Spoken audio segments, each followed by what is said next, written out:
So let's start class 4th social studies.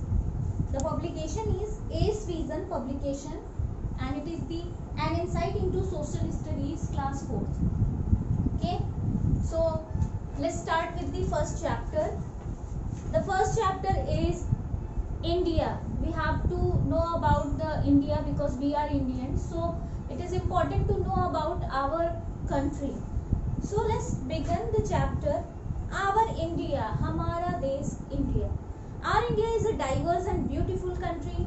It has various kinds of landforms such as mountains, deserts, plains, plateaus, forests, river and seas. See, India has a diverse and beautiful country. It is beautiful, we know, बहुत सुंदर है. Why it is so beautiful? Because there is so much diversity. If we are talking about biodiversity, means the type of organism living here in India, the variety of organism living here in India. If we are talking about the plants, there are various types of plants we can see in our country. There are various types of animals we can see in our country, and you know, there are various types of forest also. Now different parts of our country has different type of vegetation. This is called diversity. अगर हम इसको simple language में समझाएं कि diversity क्या होता है, तो आप ऐसे समझ लो कि आप कहीं पर भी जाते हो किसी शॉप पे. If you are going to a shop to buy a cloth, so आप क्या सोचते हो कि हम एक ही शॉप पर जाएं, वहाँ पर हमें मम्मी के लिए से भी साड़ी मिल जाए, पापा के लिए पैंट शर्ट भी मिल जाए, दीदी के लिए भी ड्रेस मिल जाए, जीन्स मिल जाए, टॉप मिल जाए, हमारे लिए भी यूनिफॉर्म मिल जाए. मीन्स हम चाहते हैं कि हमको एक ही जगह पर बहुत सारी वैरायटी मिल जाए. जब किसी एक प्लेस पे where there is a very much variety in a particular place, जब किसी एक particular place पे बहुत सारी variety देखने को मिलती है in different terms. So what diversity is? Diversity means there is a variety of vegetation, the variety of organism in a particular place, the variety in a particular place. So अगर हम India की बात करें तो there is a very much variety in case of vegetable, in case of plants, in case of animals, in case of culture, in case of cuisine. There is so much variety in our country. अगर आप किसी भी field में बात करोगे, language की field में बात करोगे, तो हर एक रीजन में डिफरेंट लैंग्वेज बोली जाती है इन आवर कंट्री. तो हमारे कंट्री में वैरायटी बहुत ज़्यादा देखने को मिलती है. That is why we told that there is so much diversity in our country. See next, अगर हम वेरियस वैरायटी की बात करें तो आप ऐसे समझ सकते हो, there is various kinds of land forms. यानी कि आप देखो कि लैंड फॉर्म्स पे डिफरेंट मिलेंगे. जैसे कि आप जाओगे तो कहीं कहीं पर आपको माउंटेन्स दिखेंगे, कहीं प्लेट्यूज दिखेंगे, कहीं नदियाँ दिखेंगी ना, रिवर्स बह रहे हैं, समुद्र दिखेंगे. तो आप जब मान लो आपको हेलीकॉप्टर से उड़ाया जाए, कहते हो चलो फिर ऊपर इंडिया के ऊपर से उड़ान लो, तो आप देखोगे कि बहुत सारे तरह के रिवर्स दिखेंगे. There are so many rivers in our country also. Ganga, Yamuna, Brahmaputra, these are very famous. सब Godavari and so many rivers. There are so many streams also. और आप देखोगे बहुत सारे माउंटेन रेंज हैं. Himalaya is the very famous. Nilgiri पहाड़ीज, these are also very famous. तो आपको बहुत सारा वैरायटी देखने को मिलेगा लैंड फॉर्म्स में भी. सो आगे देखते हैं. Different kinds of people from various backgrounds live here. और क्या देखने को मिलता है हमको यहाँ पर कि हमारे इंडिया में, हमारी कंट्री में there various kinds of people who lived here ना. How can we say that? See when you go to south ना, जब आप साउथ के रीजन में जाओगे, so you see there are different kind of people, their language is different, their eating habits are different, their living habits are different. And we are talking about, if we are talking about the Jammu Kashmir, they are very fair and their language is different. They are very different from us. If we are going to northeast regions, they are also very different from us na. Someone called them Chinese also, so it is not good, but they are very different. Their food habits are also different. सो इस basis पे आप देख सकते हो कि आपकी country में हर एक रीजन में आप डिफरेंट स्टेट में जाओगे तो आपको डिफरेंट वैरायटीज के लोग देखने को मिलेंगे. All these make India a unique country. ये सारी चीजें हमारी कंट्री को क्या बनाती हैं? यूनिक बनाती हैं. हमारी कंट्री को अलग बनाती हैं बाकी सारी कंट्रीज से, क्योंकि इतनी सारी वैरायटी, इतनी सारी डाइवर्स चीजें आपको और किसी कंट्री में देखने को नहीं मिलेंगी. India is the 7th largest country in the world and has second largest number of people. अगर आप बात करोगे इंडिया की तो आप there are 7 continents, ये आप पहले भी पढ़ चुके हो in your previous classes. There are 7 continents and out of 7 Asia is the largest continent and India belongs to the Asia continent. यानी कि जो इंडिया है वो हमारा किस कंटिनेंट के अंदर आता है? एशिया कंटिनेंट के अंदर आता है।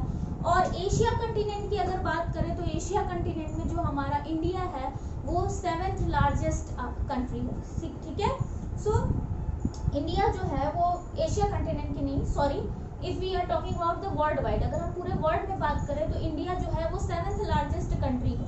ठीक, इन टर्म्स ऑफ एरिया, ठीक है, एरिया के बेसिस पे इंडिया जो है वो 7th लार्जेस्ट कंट्री है।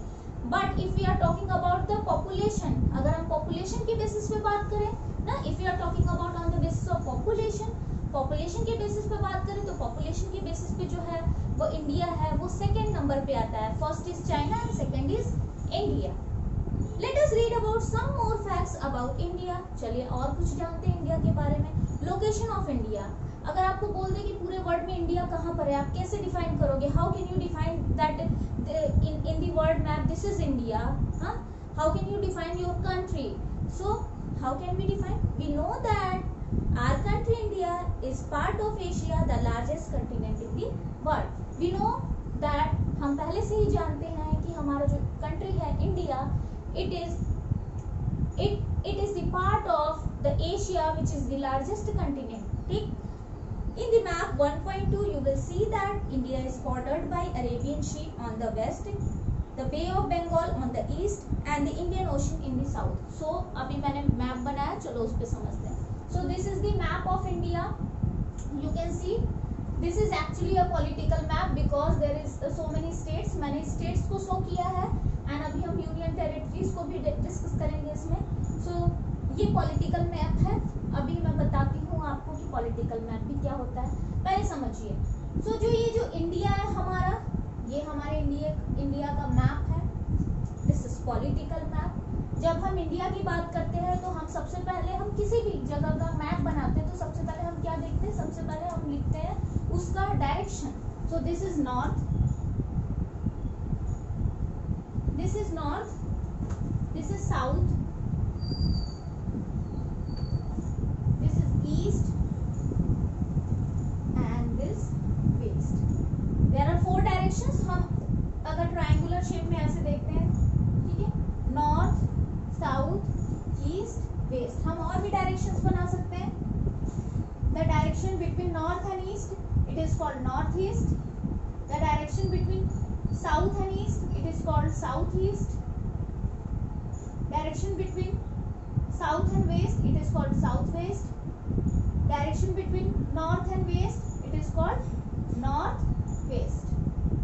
सो ये आप पहले भी पढ़ चुके हो, ये बातें आपको पता होनी चाहिए. सो हम इसके बेसिस पे भी डिवाइड कर सकते हैं, बट बेसिक जो होता है वो north, south, east and waste.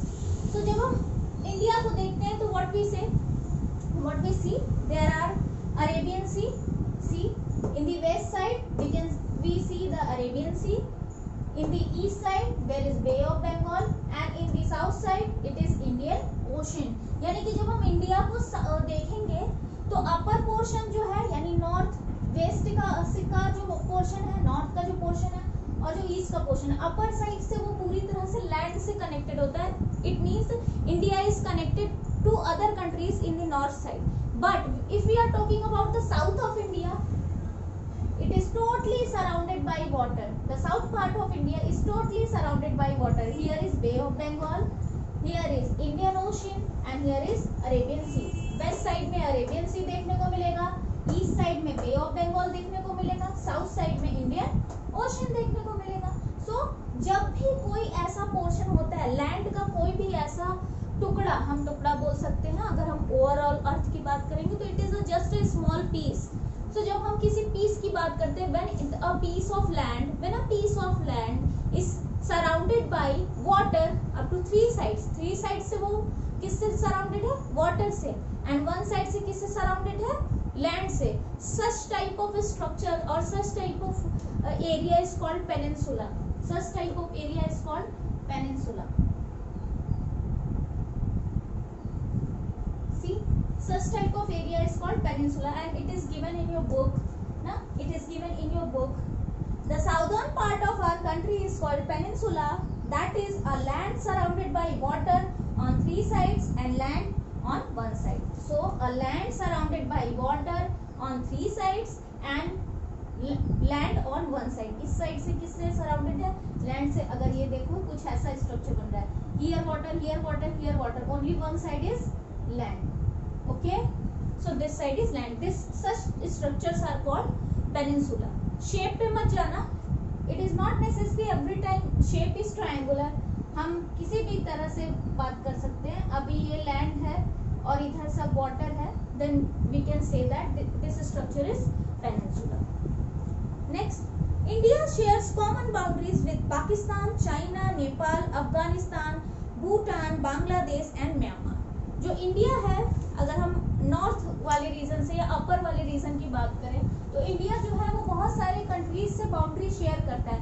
Mean there is a piece of land which is common for India also and common for other countries also. So हम क्या करते हैं, वहाँ पर पूरी बाउंड्री लगा देते हैं, तार वहाँ पर फोर्स होता है जिसको हम बोलते हैं बॉर्डर ना. अगर आप उस बॉर्डर को क्रॉस करके चले जाओगे तो दूसरे कंट्री में पहुंच जाओगे, ऐसी बातें होती हैं. So there are so many borders ना. LOC है, LAC है, आप जीके में पढ़ोगे इन सब चीजों को. You can concern with your GK teacher, otherwise I will also explain you about these things in further next chapters. Okay, so देखो अभी ऊपर का बात करते हैं तो दिस इज पाकिस्तान एंड ये जो बॉर्डर है, ये जो बॉर्डर है, दिस बॉर्डर और this line is common for India also and Pakistan also. It is common for India also and Pakistan also. This is the boundary. So this one, there is a boundary of Jammu Kashmir and Afghanistan. If Jammu Kashmir is a part of India, so this will also show that there is a common boundary for Afghanistan and India also. Now talk about China.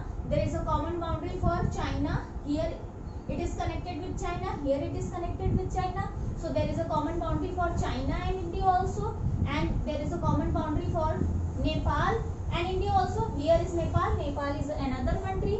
So here is a common boundary for Nepal and India also, which is connected with the Uttar Pradesh and Bihar. You can see here is Uttar Pradesh, here is Bihar and here is Uttarakhand.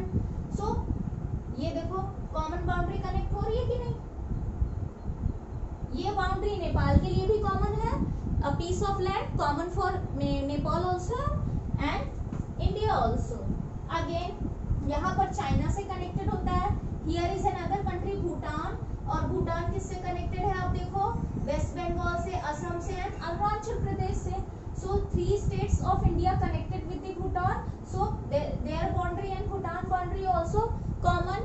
So these are, जब boundary जो होती है वो दो countries की common हो जाती है या आपस में अटैच होती है, हम कह सकते हैं कि one country is connected with another country by land.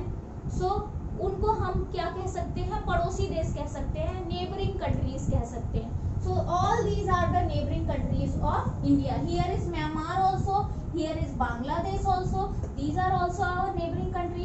So how many countries are neighbouring countries of India? Myanmar, Bangladesh, China, Nepal, Bhutan, Afghanistan, Pakistan. These are the neighboring countries. There are 2 more neighboring countries, Sri Lanka and here somewhere is Maldives. Okay, here somewhere is Maldives. Okay, so Maldives and Sri Lanka also a neighboring country, but यहाँ पर आपको piece of land देखने को नहीं मिलेगा. It is not connected by a boundary or by a piece of land. So that अगर questions कभी ऐसे पूछ लेते हैं आपसे कि how many neighbouring countries of India who are connected with India by a piece of land और by whose boundaries are connected with India, so you can you answer these countries name. Okay, Afghanistan, Pakistan, China, Myanmar, Bangladesh, Bhutan, Nepal, these countries. Not Sri Lanka and Maldives, because Sri Lanka and Maldives are not connected by a boundary or a piece of land. Okay. I think you are clear with this. Next, talking about India, its immediate neighbors in the South Asia form the Indian subcontinent. India जो है वो उसके जो immediate neighbours होते हैं south Asia के, अगर आप पूरा वर्ल्ड देखोगे ना बेटा, तो पूरा वर्ल्ड का जब मैप देखोगे, it is also given in your book, not the whole world map but a piece of world map is given in your book, that is map 1.1, India a part of Asia. When you are going to see the picture of Asia, the map of Asia, you can see the India and the other neighboring countries of India. India and the other neighboring countries of India, it form a part of Asia, the South Asia. अभी तो हम India की बात कर रहे हैं, तो India में हमने 4 डायरेक्शंस बनाए, नॉर्थ, साउथ, ईस्ट, वेस्ट. लेकिन जब हम एशिया की बात करेंगे, तो जब हम एशिया की बात करेंगे, मान लो हम, इतना छोटा तो होता नहीं, मान लो ये एशिया, ठीक है, तो एशिया का भी होगा नॉर्थ, ईस्ट, साउथ, वेस्ट, इसका भी 4 डायरेक्शन होगा. और जो इसका साउथ वाला डायरेक्शन होता है, वहां पर हमारा क्या आता है, India and it's neighbouring countries, it's neighbours and it's neighbouring countries. So India and it's neighbouring countries form the south part of continent Asia. ठीक, इस वजह से हम इसको बोलते हैं साउदर्न एशियन कंटिनेंट, सब कंटिनेंट बोलते हैं. क्यों? क्योंकि इसका ये जो एशिया कंटिनेंट है उसका पूरा साउथ पार्ट कवर करता है. So we can divide it into a short form, क्योंकि हम किसी बड़े चीज को, ज्यादा चीजों को इकट्ठा पढ़ना मुश्किल होता है, इकट्ठा स्टडी करना मुश्किल होता है, तो हमको छोटे छोटे पार्ट में करके पढ़ सकते हैं. It is very easy for us to read these in smaller pieces and then we include these smaller pieces and reach to the bigger piece ना. हम छोटे छोटे टॉपिक्स को पढ़ लें, फिर उसके बाद फिर हम जब छोटे छोटे टॉपिक्स को पढ़ के आगे बढ़ते हैं, so it is very easy to understand. अगर आपको सीधा बड़ा सा एशिया पढ़ाया जाएगा तो आपके लिए तो मुश्किल हो जाएगी. सो जो साउथ वाला पार्ट होता है वो इंडिया और उसकी नेबरिंग कंट्रीज कवर करते हैं. So it is called Indian सब कंटिनेंट. इसको हम क्या बोलते हैं, इंडियन सब continent. A subcontinent is a large land mass that forms part of a larger continent. किसी भी कंटिनेंट का ना, if we are talking about any continent like Asia, तो हम किसी भी कंटिनेंट का अगर कोई लार्ज लैंड मास, कोई पर्टिकुलर कंट्री या ग्रुप ऑफ कंट्रीज कवर करते हैं, सो हम उसको एक वर्ड दे देते हैं, दैट इज कॉल्ड सब कंटिनेंट. लाइक इंडिया, इंडिया बहुत ही लंबा एरिया कवर करता है with their neighbouring countries, so this is divided into subcontinent. It is called Indian subcontinent. Okay. Now physical division of India. अब हम लोग मैप से discuss करेंगे कि हमने जो इंडिया है उसके कई सारे फिजिकल डिवीजन किए गए हैं. अब फिजिकल डिवीजन की जब बात करते हैं, सो हम डिवीजन 2 तरीके से देख सकते हैं. वन, जो नेचर ने किया है, like nature form mountains, nature form plateaus, nature form rivers, nature form plants, humans, everything. But if we are talking about state, union territories ना, district, ये सारे जो डिवीजन हैं, these divisions are made by humans, not by the nature. So पहले हम लोग nature ने जो ऑलरेडी बनाकर रखा है एक फिजिकल डिवीजन, जो नेचर ने बनाकर रखा है उसको डिस्कस करेंगे. Then we are talking about the जो ह्यूमन ने नाम दे दिया है डिवीजन को, स्टेट नाम दिया है और यूनियन टेरिटरीज नाम दिया है, तो ये ह्यूमंस ने दिया है, ये ह्यूमंस ने बनाया है ताकि हम उसकी स्टडी आसानी से कर सकें, हमारे लिए इजी हो जाए उन चीज़ों को समझना. तो चलते आगे. India is a land of varied physical landforms. If we were to fly over India we would see mountain ranges, plains, forest, long coast lines, plateaus, deserts and islands. India की जब हम बात करेंगे तो India is a land of varied physical landforms.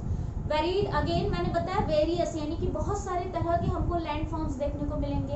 And अभी हमने पढ़ा landforms means there are various types of forms of land. River, mountains, plateaus, desert, long coast line देखने को मिलते हैं. कोस्ट लाइन क्या होता है, वो एरिया ठीक है, लैंड का वो एरिया जहां पर लैंड एंड सी दोनों आपस में मिलते हैं। तो मान लो कि ये जो एरिया है, ठीक है, this is the area of land and here is sea, bay of Bengal, ये पूरा समुद्र है, इधर पूरा ओशन है, और ये जो है वो पीस ऑफ लैंड है। This border is called coast line. और ये आपको कहाँ कहाँ पर देखने को मिलेगा? All in these state, Tamil Nadu, Kerala, Karnataka, Andhra Pradesh, Telangana, Maharashtra, Gujarat, Odisha, waste Bengal, इन सब में आपको क्या देखने को मिलेगा? इनके पीस ऑफ लैंड जो है वो डायरेक्टली जो है वो ओशन से कनेक्टेड है and this boundary is called coast line, जो डायरेक्टली ओशन से कनेक्टेड होते हैं समुद्र के पानी से, ठीक, उसको हम बोलते हैं coast line. If you have any question regarding this chapter, you can ask in the comment section, so I will give you the answer. Okay. So India also has a large coastline. A large number of rivers also flow through the country. अभी मैंने बताया coastline क्या होता है, तो India के पास काफी large coastline है. See, from here to this is the coastline of India. So there is so much part of India which is directly connected with the ocean.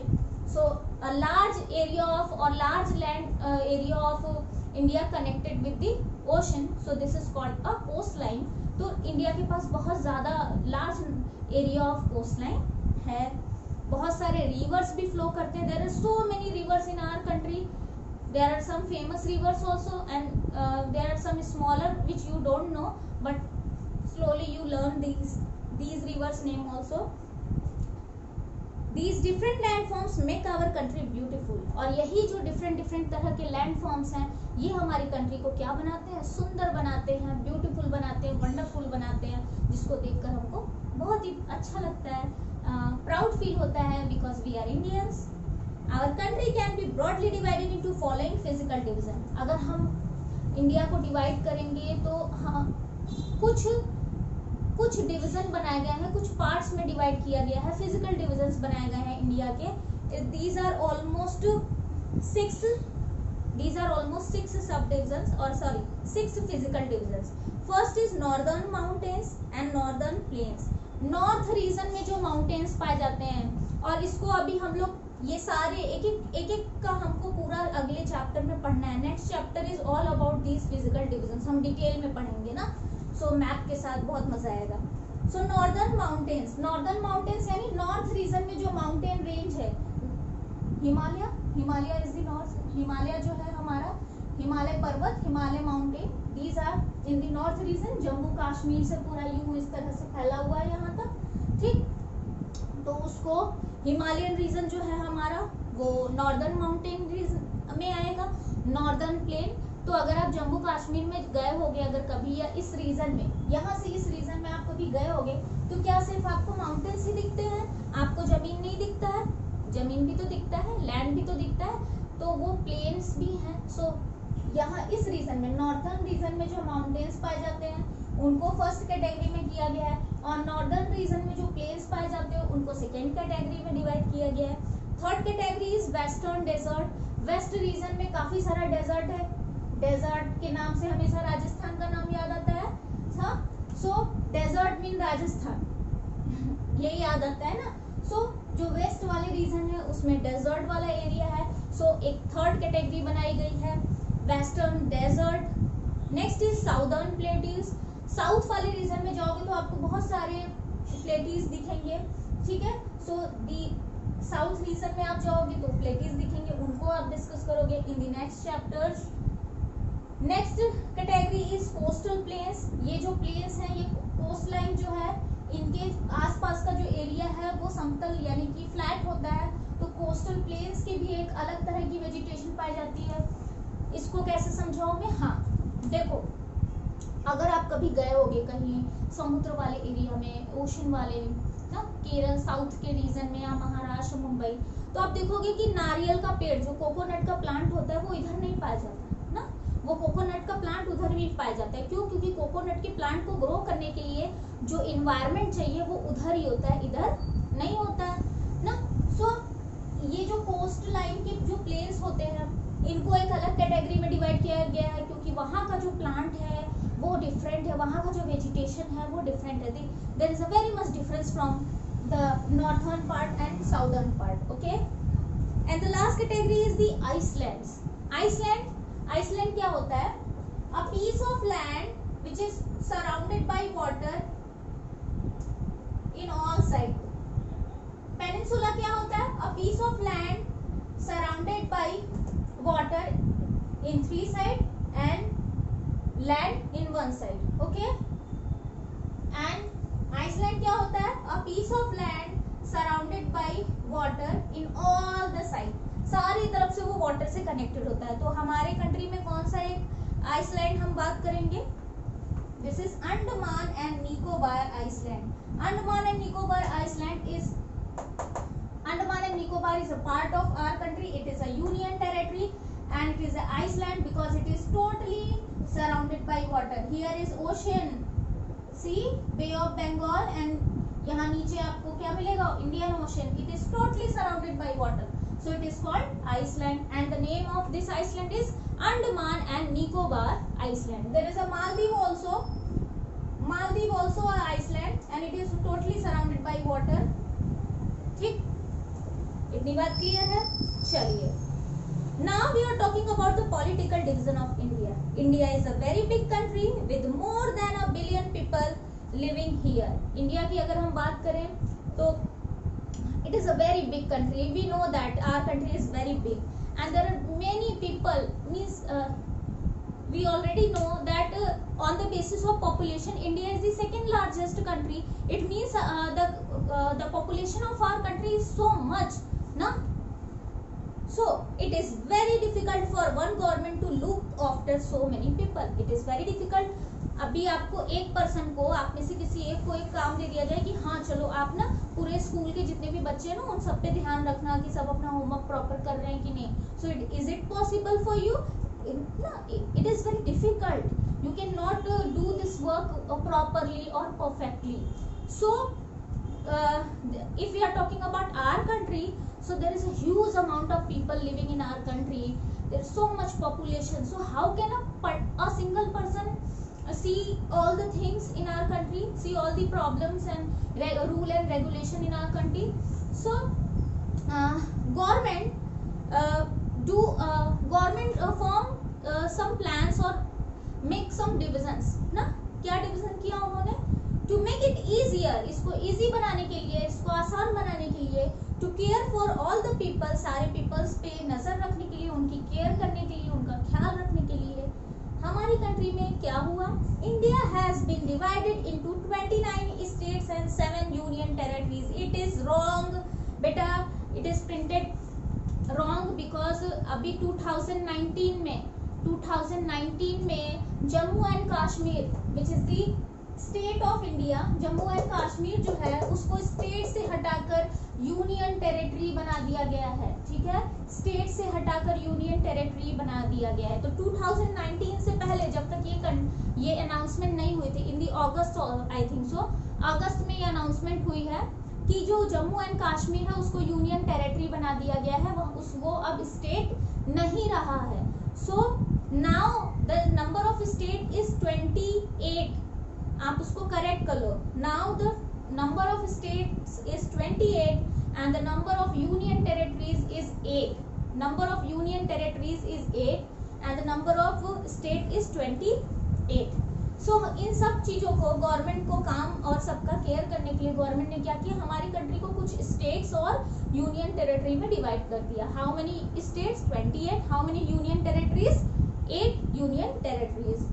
Each state and union territory has a capital. हर एक state और union territory का एक capital होता है. Capital city बोलो तो better होगा. Capital city का क्या मतलब होता है? A capital is a city in which the government of the state has its main offices. किसी भी कंट्री का कैपिटल वो होता है जहाँ पर किसी भी स्टेट का कैपिटल वो होता है जहाँ पर जो भी मेन ऑफिसेस होते हैं या गवर्नमेंट के जो मेन ऑफिसर्स होते हैं या जो वर्क होते हैं वो बेसिकली कहाँ पर होते हैं? वो उन सिटीज़ में होते हैं, उन मेन सिटीज़ में वहाँ पर उनका वर्क होता है. So it is form for the major works ना सारे. अगर आपको ऐसे बात कर लो, जब अगर हाई कोर्ट की बात करो तो हाई कोर्ट कहाँ है, लखनऊ में है। अगर आप पार्लियामेंट की बात करो ना, वो कहाँ पर है, तो वो आपके मेन यूपी का जो मेन ऑफिस है वो सारा कुछ आपको लखनऊ में मिलेगा। क्यों? क्योंकि Lucknow is the capital of Uttar Pradesh.